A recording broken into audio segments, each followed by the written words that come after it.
Vamos para o nosso texto de Apocalipse, capítulo 2, versículo 12 ao 17. Nas últimas 2 semanas nós cobrimos as 2 primeiras cartas de Jesus, a igreja de Éfeso e a igreja de Esmirna. E hoje a gente vai cobrir a carta de Jesus para a igreja de Pérgamo, tá?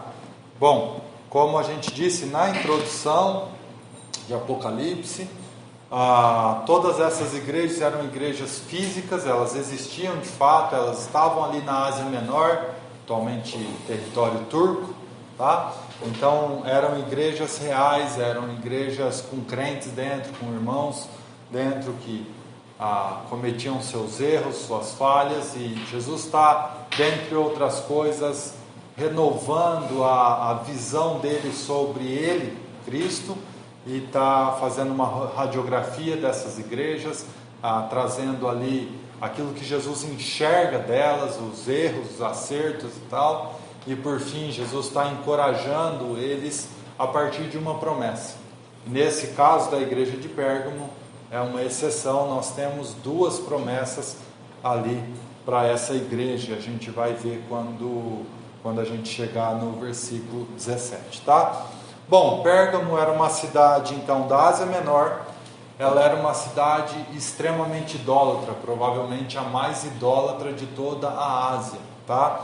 Para que vocês tenham uma ideia, só ela tinha 3 templos de adoração ao imperador romano, portanto era uma cidade que exalava idolatria. Mais do que isso, ela tinha um enorme altar a Zeus, uma divindade logicamente que já não é conhecida hoje, mas o templo de Zeus, ou o altar de Zeus, era uma das 7 maravilhas do mundo antigo. Inclusive, se você colocar lá no Google, você tem o Street View ali, você consegue ver imagens bacanas daquilo que era o altar a Zeus. Depois você tem outros altares ali, grandes altares, dedicados a Dionísio, Demétrio, Esculápio, e portanto era uma cidade recheada de altares e templos a deuses que não são Deus, né? Portanto era dentro dessa realidade que a igreja de Pérgamo estava inserida, tá? Alguns historiadores vão apontar Pérgamo como a primeira cidade a tentar colocar o culto ao imperador como sendo superior aos demais, ou seja, como sendo uma necessidade primeira que todos o adorem para depois terem liberdade para adorar os outros deuses que eles serviam. Lembrando que na época, o primeiro século, dentro dessa realidade que eles estavam inseridos, que é uma realidade gentia, helenista, grega, e portanto era uma cultura que tinha por praxe adorar inúmeros deuses. Não havia muitos monoteístas, né? Não havia muitas pessoas que adoravam um único Deus, senão os judeus e os cristãos agora, tá? Bom, a escola, lá em Pérgamo também havia uma escola de medicina, uma faculdade, como você queira definir isso, né? Embora era num formato muito mais informal, obviamente. E essa faculdade, essa escola de medicina, ela estava atrelado, o seu santuário estava atrelado ao templo de Esculápio, o qual era teoricamente um deus ou um templo dedicado à cura. Dentro desse santuário tinha banheiras termais e tantas coisas que remetiam à cura, ou que as pessoas iam lá em busca de cura para suas doenças, tá? Sendo assim, a medicina em Pérgamo passou a ser um misto de aquilo que se conhecia de fato de doenças com um tanto de misticismo da religião. Portanto, se misturava essas duas coisas, tá? Que mais? O renomado Galeno estudou ali na escola de Esculápio. Talvez a Cris, que seja da área da saúde, tenha ouvido falar no Galeno. Aquela imagem, acho que é um bastão com uma cobra, né, uma serpente ali, vem dali de Pérgamo, do culto de Esculápio, tá? Vem daquela ideia, e Galeno foi um ilustre, digamos, um ilustre aluno dessa escola, tá?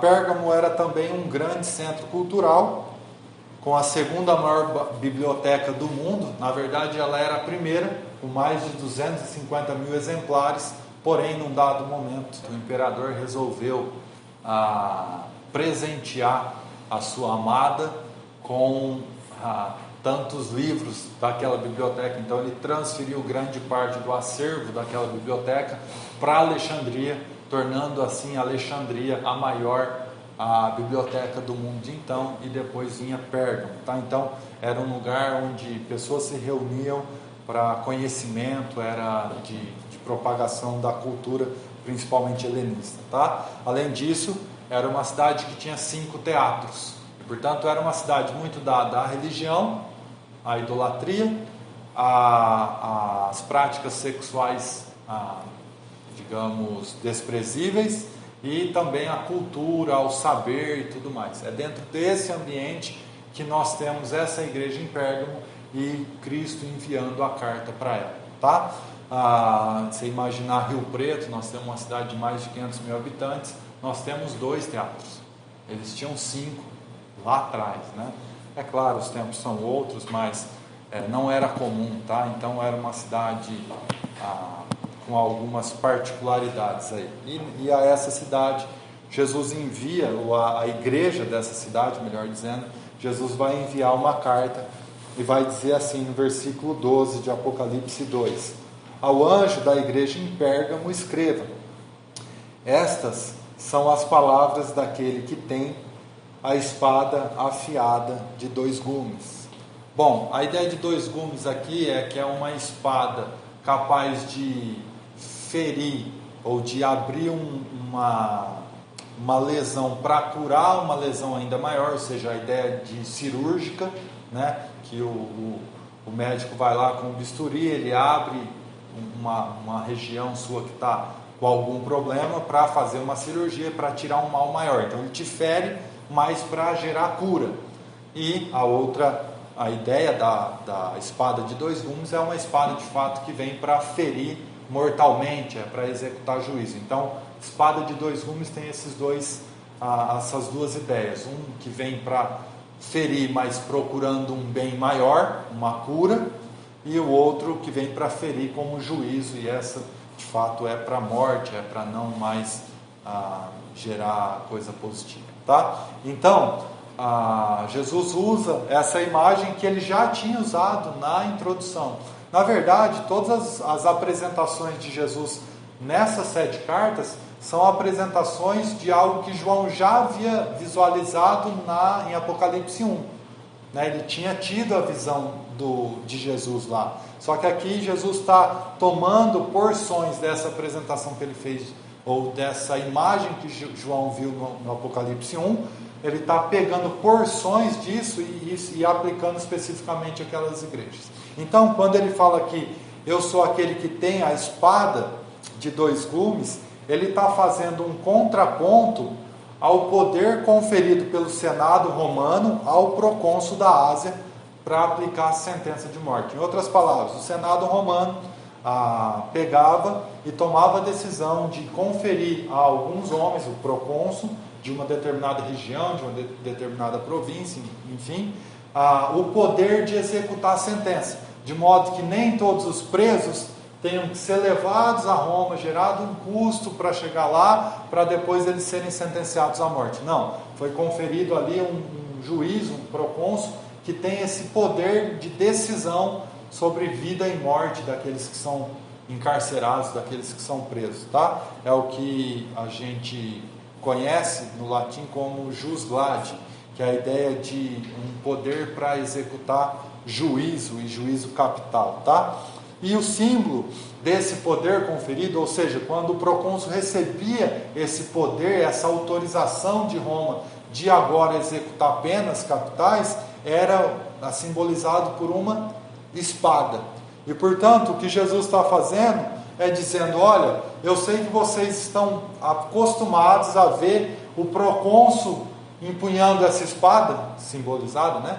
Essa espada de executar a sentença, mas eu estou dizendo para vocês que eu sou aquele que dá a última palavra. eu sou aquele que tem o poder da sentença. Não é o procônsul, não é o Império Romano, sou eu, aquele que tem a última palavra. Tá? Então, esse era um encorajamento e essa era uma exortação para a igreja de Pérgamo. Aí no versículo 13, Jesus vai dizer: sei onde você vive, onde está o trono de Satanás. Contudo, você permanece fiel ao meu nome e não renunciou à sua fé em mim, nem mesmo quando Antipas, minha fiel testemunha, foi morta nessa cidade onde Satanás habita. Então Jesus diz que essa igreja, que os crentes ali estavam situados na cidade onde habita o trono de Satanás. E por que Jesus disse isso? Bom, como a gente disse na introdução, muito provavelmente ele diz isso por conta da inúmera quantidade de templos, altares a deuses que não são deuses. Então, por conta da idolatria, ele vai dizer: bom, vocês estão habitando onde vocês moram, onde habita o trono de Satanás. Então ele está fazendo uma referência à idolatria. Uma outra possibilidade, ou que não anula obviamente a primeira, pode ser que Jesus esteja dizendo isso em referência ao templo de Esculápio, que era o maior templo ali, o maior, aonde ia mais pessoas, era o mais popular, digamos assim. E aí no culto a Esculápio tinha essa adoração às serpentes. E portanto Jesus está dizendo que aí habita o trono de Satanás. Satanás nas escrituras muitas vezes simbolizado pela serpente, o mal serpente, enfim. E portanto ele estaria dizendo isso, fazendo uma provocação ou fazendo uma exortação contra a proximidade que alguns crentes talvez estavam se sentindo atraídos com a adoração a Esculápio. Portanto ele está dizendo: ali habita o trono de Satanás, nessa cidade habita, porque há o templo de Esculápio, há essa adoração à serpente. Por fim, pode ser que ele esteja falando que ali tem o trono de Satanás, porque vindo de Éfeso, que era a capital da província, era a cidade onde recebia as cartas e depois distribuía para aquela província da Ásia Menor. Vindo de Éfeso em direção a Pérgamo, que provavelmente era a rota que o mensageiro que ia levar essas cartas para serem lidas na igreja de Pérgamo, no caso, vindo de Éfeso em direção a Pérgamo, você tinha a cidade construída ali, a cidadela, a cidade construída nas rochas, né, para proteger o resto da cidade. Então, os edifícios construídos nas encostas, na rocha, ela aparentava, o formato dela aparentava uma poltrona, um trono de fato, pela composição das rochas e dos edifícios. E portanto Jesus poderia estar dizendo: bom, uma imagem que é tão comum para vocês, quando vocês estão chegando de cavalo, a pé, vindo de Éfeso até Pérgamo, vocês olham assim a cidade quando está chegando, vocês conseguem visualizar ali uma poltrona. É comum vocês pensarem que ali é uma poltrona. Bom, eu estou dizendo para vocês que esse trono, essa poltrona, é onde senta Satanás. E portanto Jesus está usando uma imagem comum para eles, leitores de Pérgamo, para dizer onde eles estavam. Eles estavam em uma cidade tomada pela idolatria, tomada pelo culto a Esculápio e tomada, portanto, por Satanás, por assim dizer. Tá? Por fim, o fato é que, independente de qual das três imagens Jesus está querendo transmitir para nós, o fato é que Jesus está dizendo que essa cidade está entregue a Satanás, mas que a igreja de Pérgamo tinha se mantido fiel, mesmo estando no meio de uma cidade tão idólatra, mesmo estando no meio de uma idade tão perversa, tá?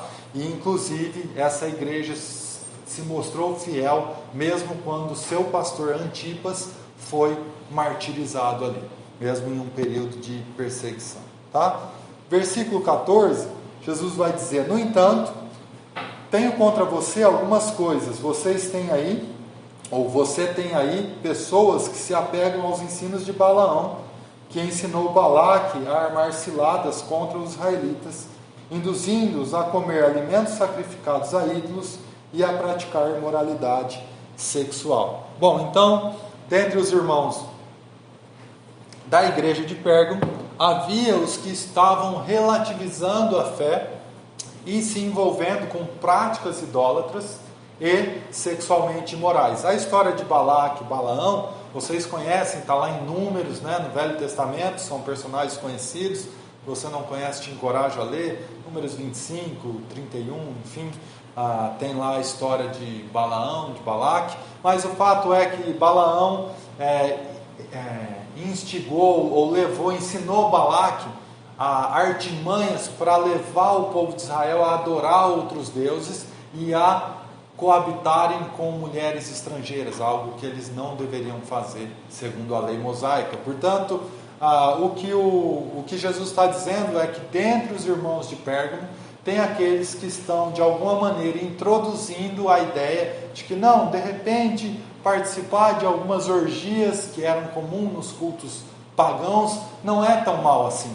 Na verdade, talvez eles estavam dizendo, é um ponto de conexão, de amizade, de relacionamento com os de fora para a gente trazer para dentro. Talvez era essa a desculpa deles.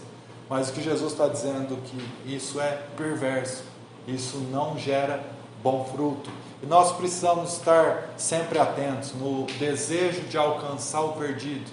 Nós precisamos estar vendo se o caminho que nós estamos trilhando para chegar até ele não é um caminho de morte, porque de outra maneira nós teremos 2 mortos e não um só que já estava morto de fato, que é o perdido. Portanto, nós precisamos estar sempre avaliando, à luz das Escrituras, se o passo que nós estamos dando é um passo de vida para gerar vida no outro, ou se é um passo de morte. Eu estou relativizando a minha fé para ter conexão com o outro. A nossa fé não pode absolutamente ser relativizada, tá? Versículo 15, ele vai dizer assim: de igual modo, você tem também os que se apegaram, os que se apegam aos ensinos dos nicolaítas. E a pergunta é, quem são esses nicolaítas? E a gente tem dificuldade de definir claramente quem são. Mas alguns vão supor que se trata de uma hierarquia estabelecida dentro da igreja, mas uma hierarquia pesada, que envolve a autoridade no sentido perverso da palavra. Ou seja, eu sou o fulano de tal, eu ocupo essa função na igreja e você precisa obedecer o que eu falo, independente de qualquer outra coisa. É essa igreja que torna homens finitos autoridade para além do que Deus estabeleceu, e parecem que eles se incham de tal maneira que deixam de lado aquilo que a Escritura declara para eles colocarem os seus próprios ensinos para além do que Cristo falou. E isso, logicamente, precisa ser muito bem claro para nós como cristãos.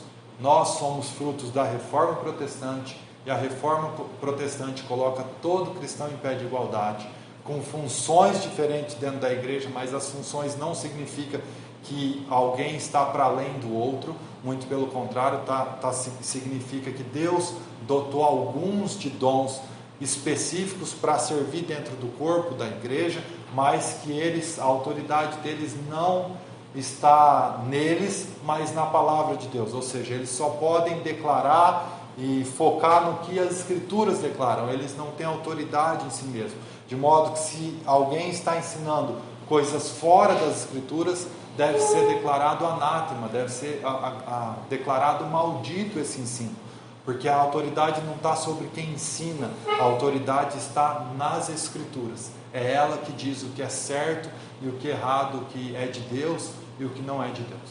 Ok? Talvez, porém, os nicolaítas sejam um grupo de discípulos de Nicolau, um grupo que incentivava a imoralidade sexual dentro da igreja. É uma outra possibilidade, embora com menos comprovação histórica.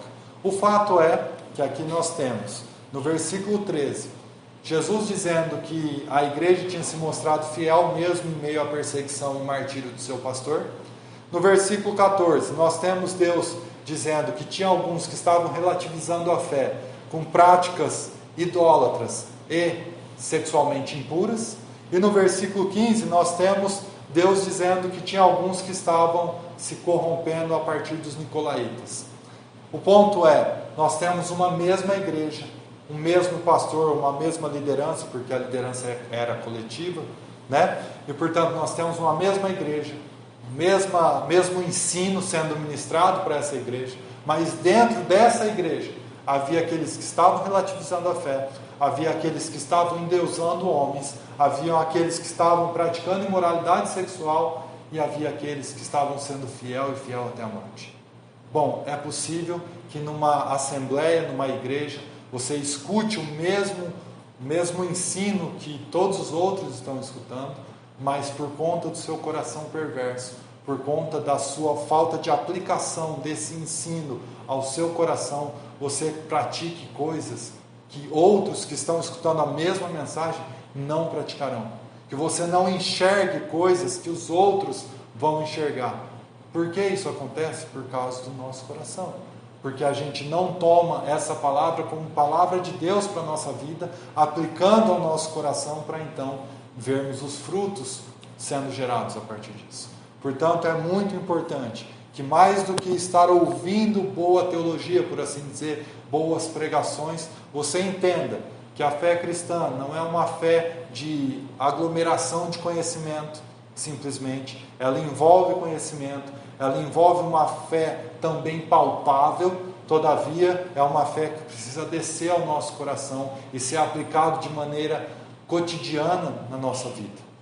Tá? Ela precisa de prática, ela não é uma fé construída na utopia, ela é uma fé que desce para as circunstâncias da nossa vida e a gente aplica elas diariamente. Tá ok? Versículo 16 vai dizer assim: portanto, arrependam-se, ou arrependa-se no singular, senão eu virei em breve até você e lutarei contra eles com a espada da minha boca. Bom, diferentemente então do versículo 12, que a espada tinha 2 gumes, agora ele não fala, ele não cita essa ideia.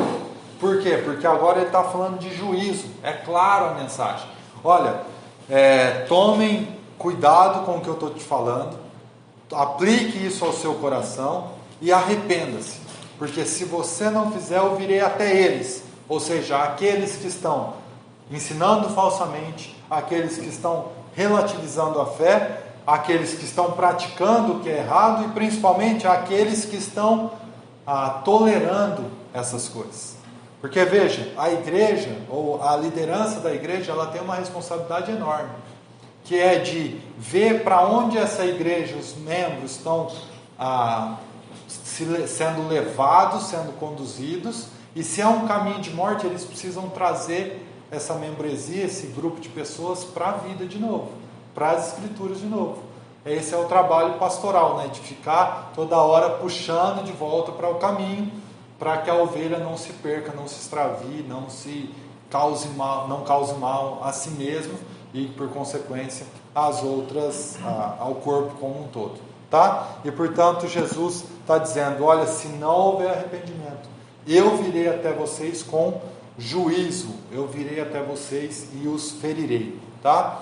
Nesse caso, então, ele viria contra aqueles que estavam relativizando a fé, que estavam praticando o que não deveriam e que estavam tolerando os que tais coisas faziam. Né? Em versículo 17 nós temos então as 2 promessas, como eu disse, algo excepcional, geralmente é uma promessa feita para a igreja, mas Deus, ou Jesus, né, que é Deus, decidiu fazer 2 promessas aqui a essa igreja, e aí nós vamos lê-las no versículo 17, dizendo assim: aquele que tem ouvidos ouça o que o Espírito diz às igrejas. Ao vencedor darei do maná escondido. Bom, é interessante, como eu disse, que em uma cidade jogada, lançada à idolatria e ao ocultismo, a práticas místicas, é interessante que Jesus usa da ideia de que ele dará o maná escondido, em que aquilo, nessa cultura em que aquilo que está escondido tem mais valor do que o que está revelado, porque o ocultismo é isso, né? Que vale é o que o outro consegue enxergar para além dessa realidade. Jesus está dizendo, usa a imagem de que ele dará o maná e o maná escondido. E talvez a ideia é que ninguém pode te dar. Todas essas religiões que vocês estão vendo aí em Pérgamo, todos esses cultos de adoração, todos esses altares pagãos, nenhum deles poderão gerar esse maná. Só eu posso lhes dar esse maná escondido. E talvez Jesus tenha usado a imagem ou a ideia do maná justamente porque ele tinha falado sobre o Balaão e Balaque, né? Que eram personagens que estavam no período, ou que causaram mal a Israel, no período em que Israel recebia de Deus o maná diariamente. Vocês acho que conhecem essa história, né? Todos os dias, quando Israel estava no deserto, Deus enviava o maná, menos aos sábados, né? E portanto, talvez o que Deus esteja usando do maná é para fazer conexão com Balaão e Balaque, e dizendo: se você não se entregar aos pecados de Balaão e Balaque, se você não se abandonar à idolatria, se você se guardar da idolatria e das práticas sexuais ilícitas, agora você receberá do maná escondido. E maná fala de provisão, e portanto você recebe de Deus, ou nós recebemos de Deus, provisão, graça para viver o dia de hoje. Para viver o dia de hoje longe do pecado, para viver o dia de hoje longe do que é pernicioso, daquilo que mata verdadeiramente. E portanto nós precisamos estar atentos de ir, assim como os israelitas iam até o local onde o maná ia cair, nós precisamos estar atentos de irmos até Deus, que é o maná verdadeiro, que é o pão da vida, como ele disse em João, e recebermos dele alimento para vida, para a nossa provisão espiritual, tá? E uma segunda opção para que Deus ou Jesus tenha usado a imagem do maná escondido é que essa era a exortação para que eles não se lançassem ou não se entregassem a essas festas pagãs comuns nos templos pagãos, nos altares pagãos. Eles não se lançassem a essas festas onde tinham lindos banquetes. O que Jesus está dizendo é: se vocês se guardarem dessas coisas, vocês banquetearão comigo, que darei a vocês o maná escondido. E portanto era um convite de não comer das coisas desse mundo, mas comer da verdadeira vida, do verdadeiro maná, daquele que Jesus pode dar-nos. Tá? Versículo 17, a parte B aí, para a gente encerrar, vai dizer: também lhe darei uma pedra branca com um novo nome, nela escrito, conhecido apenas por aquele que o recebe. Bom, nessa cidade, como eu disse, do saber das ciências ocultas, Jesus promete dar algo para aqueles que perseverarem até o fim, algo que nenhuma outra ciência do saber seria capaz de desvendar. Há várias alusões, há várias explicações para essa pedra branca, mas eu vou focar em duas especificamente e depois eu vou tentar aplicar algumas dessas ideias à nossa vida, tá? Então, talvez essa pedra branca seja uma alusão aos vencedores daquilo que eram os Jogos de Pérgamo, que depois se tornariam os Jogos Olímpicos de Atenas também, que se espalhava por todo o Império Grego, antes de vir, obviamente, o Império Romano. E embora os Jogos não tenham sido cancelados, mas perdeu força, mas depois viria a se tornar os Jogos Olímpicos, né? Bom, então essa pedra branca era dada ao vencedor desses jogos. Eles ganhavam uma pedra branca que implicava que o império passava a sustentá-los e para o resto de suas vidas, e eles não tinham mais preocupação com as suas contas. Portanto, a pedra branca dada ao vencedor desses jogos implicava que o império estava prometendo a eles fidelidade. O que Jesus está dizendo, portanto, eu lhes darei uma pedra branca. Isso implica que eu garanto a vocês a minha fidelidade até o fim. Talvez para alguém que está à beira da morte, do martírio, por conta da perseguição, isso é uma palavra especial. Porque agora eles estão à beira do fim, entre aspas, e têm a convicção, tem a palavra daquele que pode sustentar ela até o final, de que eles não serão deixados, mas que o Senhor Jesus é aquele que promete fidelidade eterna. para aqueles que perseverarem até o fim. Por fim, a segunda alusão, como eu disse, tem muitas outras, mas nós tomaremos só duas. A pedra branca poderia significar uma aliança, um pacto de amizade, e assim sendo, Jesus está prometendo essa amizade, esse relacionamento eterno com aqueles que perseverarem nas suas palavras, com aqueles que dão ouvidos ao que o Espírito diz às igrejas. E portanto, se nós queremos receber da pedra branca, se nós queremos receber do maná escondido, nós precisamos estar atentos ao que o Espírito diz às igrejas. Mas Lelo, como que o Espírito está falando às igrejas? Ele fala através da palavra de Deus. É assim que Deus fala conosco, primordialmente. Obviamente há exceções que Deus pode falar audivelmente com alguns homens por meio de situações diversas. O nosso Deus é poderoso. Todavia, a forma comum, primordial que Ele fala é por meio da palavra de Deus. Então, o vencedor, né, aquele que ouvir e atentar para as palavras do Espírito, aquele que aplicar essas coisas ao seu coração, receberá uma pedra branca com um novo nome que será conhecido apenas por aquele que a recebe. E talvez você esteja pensando, nossa, então Jesus vai me dar um novo nome. Eu diria, provavelmente não. Provavelmente a pedra terá escrito um nome que faz sentido.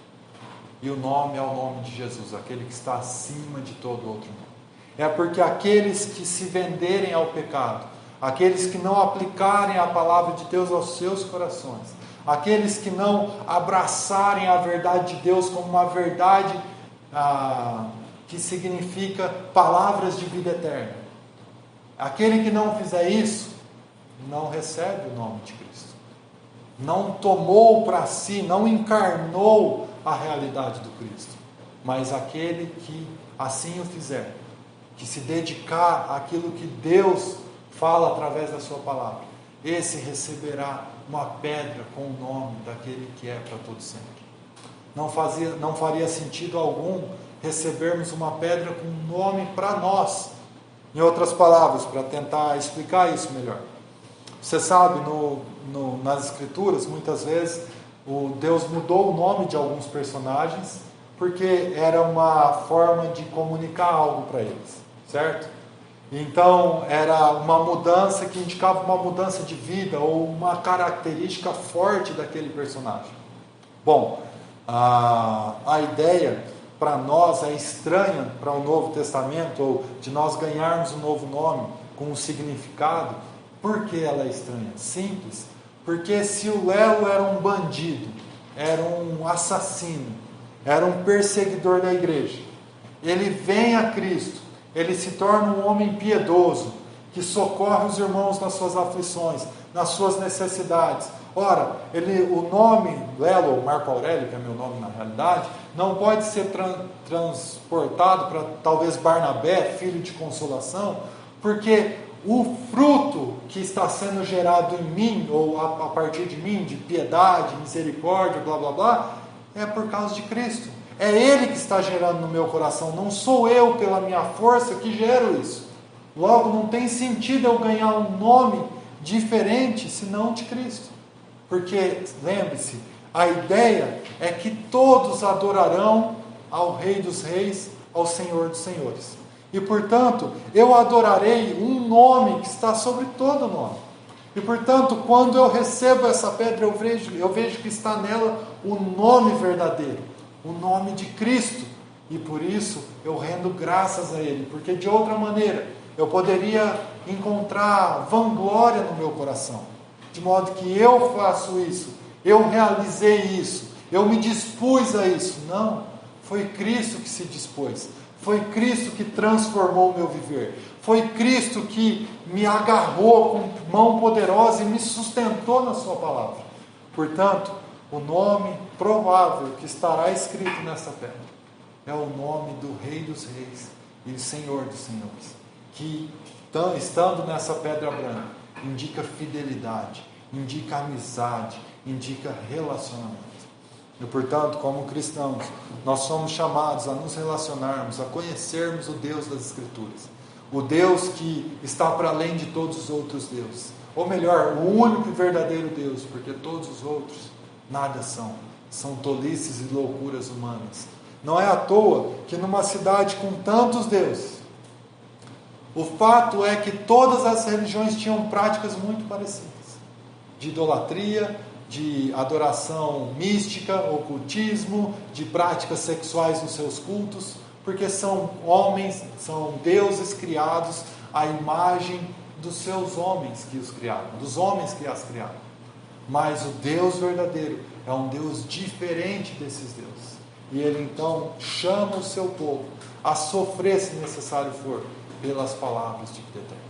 E portanto, nós somos esses que, se dermos ouvidos ao que o Espírito diz às igrejas, nós seremos o bom fruto de Deus nesse mundo, o bom perfume de Deus nesse mundo, mas conscientes ao mesmo tempo de que todo bom perfume gerado, de que toda boa obra gerada é para a glória daquele que nos chamou para a vida, é para a glória daquele que nos sustenta com a sua mão poderosa, é para a glória daquele que tem a espada de dois gumes, que para uns vai ser usada para ferir mortalmente, mas para nós, aqueles que foram chamados para a vida, ela nos ferirá para gerar um bem maior. Ela nos ferirá para a vida, ela será cirúrgica, ela tirará de nós o pecado, ela estará tirando de nós aquilo que faz mal, que envenena, gerando em nós fruto verdadeiro, fruto eterno, gerando em nós vida para a vida. Portanto, essa é a promessa de Deus, e eu espero que você esteja encorajado com essa promessa, porque ela era para a igreja de Pérgamo, que estava à beira da morte, alguns dos seus membros fiéis. Todavia ela é para nós, igreja do século 21, situada em Rio Preto. O Senhor Jesus é aquele que está nos chamando para gerar fruto para a vida, para viver em meio a uma sociedade perdida, gerando nela consciência e convicção de que há um Deus eterno para além dessas filosofias, para além dessas religiões falsas, para além desses deuses estranhos. Amém? É isso, gente. A gente termina a carta de Jesus para a igreja de Pérgamo.